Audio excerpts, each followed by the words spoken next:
शारीरिक संपर्क बनाइबा समयरे जदि आपणक वीर्य जल्दी बाहरी जाउथाए तेबे आपणको शारीरिक संपर्क बनाइबा पूर्वरु गोटे थर हलेई नेबा उचित।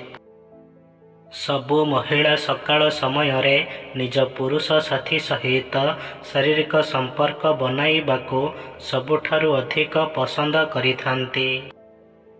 प्रायतः मु देखिछि जे जेतेबेले लोक माने जीवन रे टंका पाआंती सेमाने संपर्क को मूल्य देबाको भूली जाआंती।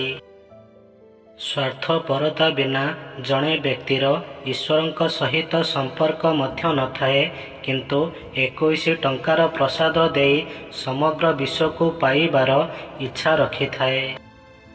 शारीरिक संपर्क बनाइबा समयरे सबु स्त्री यह चाहिथांती कि तांको पुरुष साथी तांको स्तन को किछि यूनिक उपाय स्पर्श करंतु व खेलंतु, जहाद्वारा तांको बहुत कम समय मध्यरे चरम सुख प्राप्ति होई पारिबो।